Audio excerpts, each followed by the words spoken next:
What if I told you that the plant the internet said was impossible to kill was sitting dead on my shelf right now? I bought 15 plants, all of them labeled as easy or low maintenance. Then I completely ignored them for 3 months.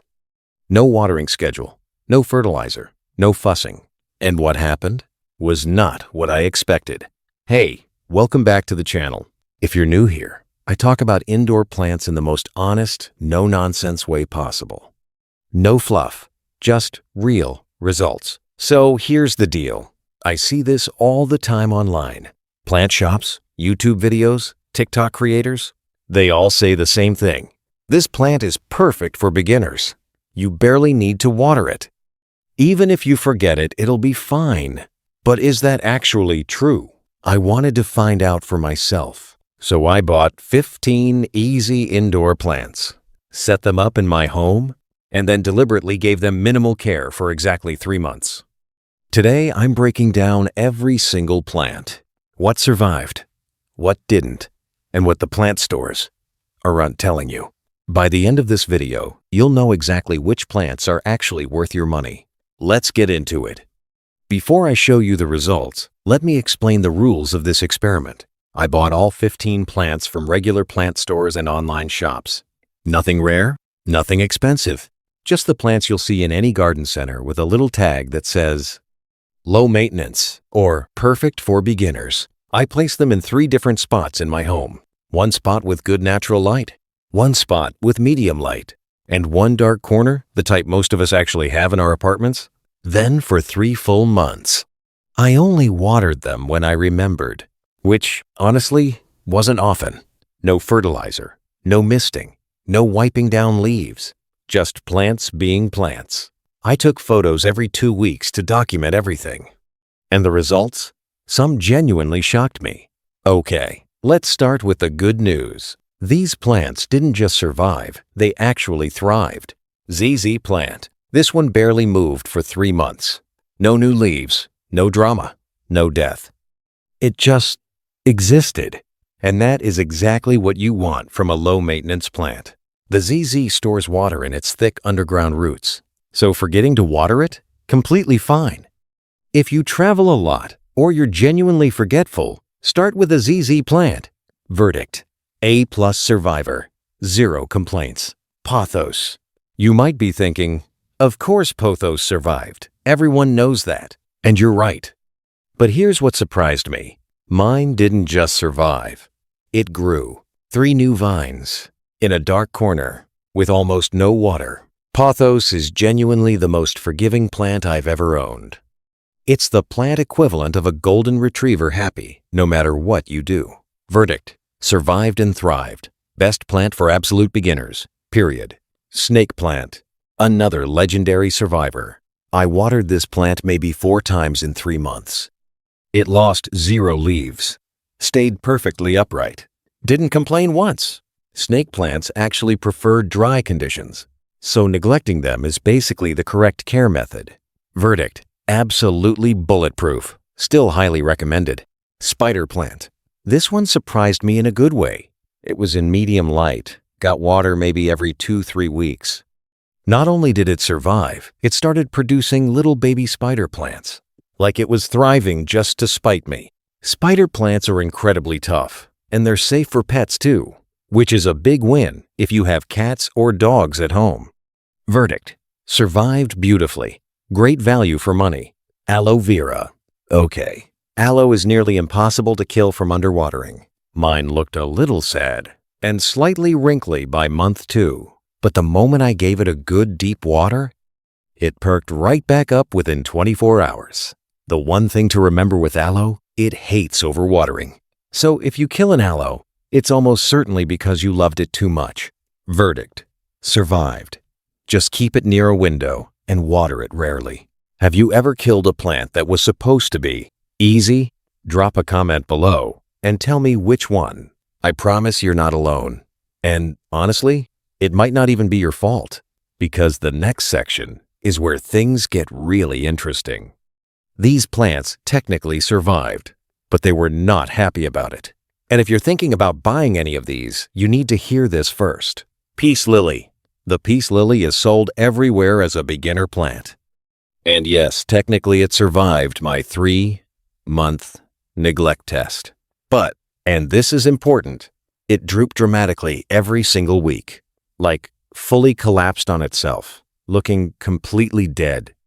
Then I'd water it and it would perk back up in a few hours. Peace lilies are very dramatic.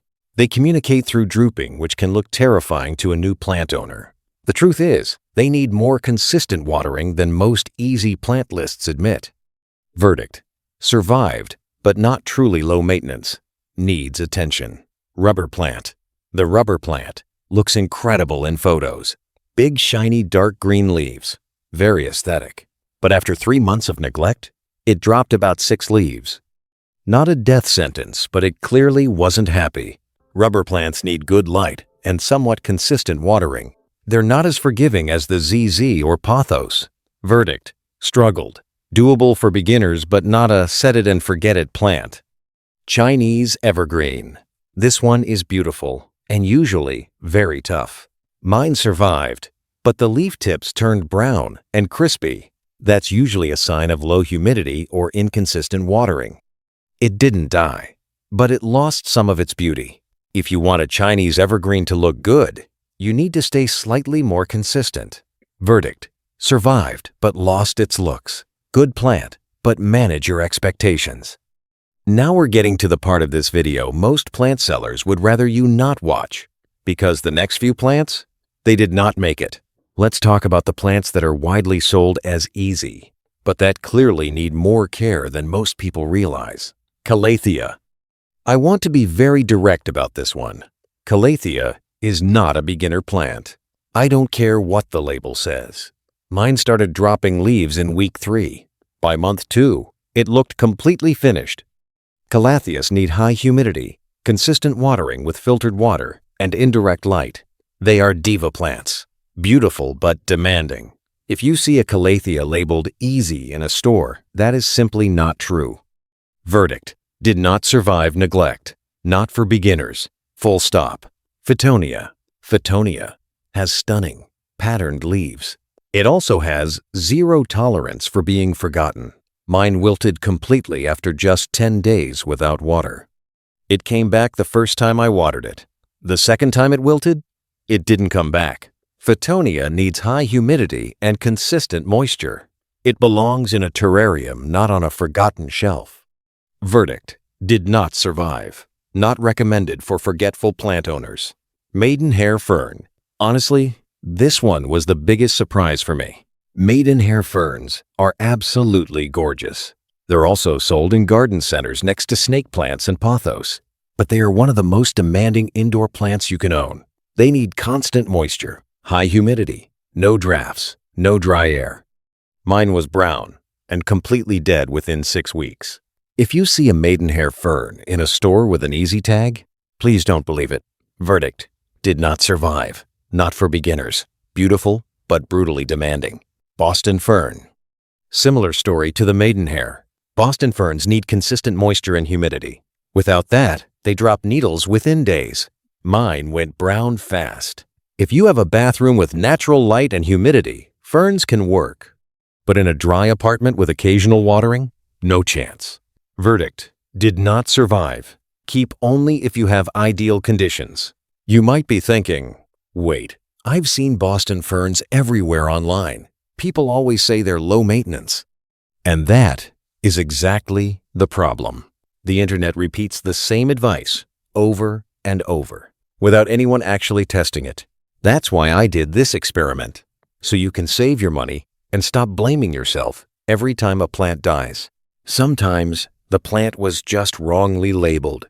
So after 3 months and 15 plants, here's what I learned. Lesson 1.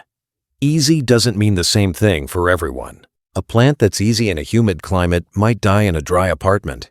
Always research the humidity and light conditions in your specific home first. Lesson 2. Underwatering is almost always more survivable than overwatering. Every plant that died in this experiment died from humidity or neglect of moisture, not from too much water. In fact, the plants I watered least were the ZZ, the snake plant, the pothos. Are the ones that did best? Start with drought-tolerant plants. You can always level up later. Lesson 3. The most honest indicator of a truly easy plant? Thick leaves or thick stems. Thick leaves store water. ZZ plant, thick stems. Aloe, thick leaves. Snake plant, thick, waxy leaves. If a plant has thin, delicate, paper-like leaves, it probably needs more attention. My official beginner buying list. If you're just starting out, here are the only plants I'd recommend with full confidence. Number 1, ZZ plant. Number 2, golden pothos. Number 3, snake plant. Number 4, spider plant. Number 5, aloe vera. These 5 plants will survive even the most forgetful plant owner. Start with these. Build your confidence. Then level up to more demanding plants. All right, let's quickly recap what we covered today. I tested 12 easy indoor plants for 3 full months with minimal care. 5 plants, the ZZ, pothos, snake plant, spider plant, and aloe, survived and thrived. 3 plants, the peace lily, rubber plant, and Chinese evergreen, survived but struggled. And 4 plants, the calathea, fittonia, maidenhair fern, and Boston fern, did not make it. The biggest takeaway? Not every plant that gets sold as easy actually is easy. And that's not your fault as a plant owner. It's about choosing the right plant for your lifestyle. If you water inconsistently, go for thick-leaved, drought-tolerant plants. If you're willing to put in a bit more effort, you can try the intermediate picks. But please avoid calatheas and maidenhair ferns until you're ready. The plant hobby is supposed to be relaxing, not stressful. Choose plants that match your actual lifestyle, not the lifestyle you wish you had. And that's how you become a confident plant owner. If this video helped you, give it a thumbs up. It genuinely helps this channel reach more plant beginners who need to hear this. If you're new here, subscribe so you don't miss the next honest plant experiment. I'm already planning a 6-month version of this test with a completely different set of plants. You won't want to miss that one. And now I want to hear from you. Have you ever bought a plant that was labeled easy and it died on you anyway? Which plant was it? Drop it in the comments below. I read every single one. Until next time, happy planting. And remember, the best plant is the one that fits your life. See you in the next video.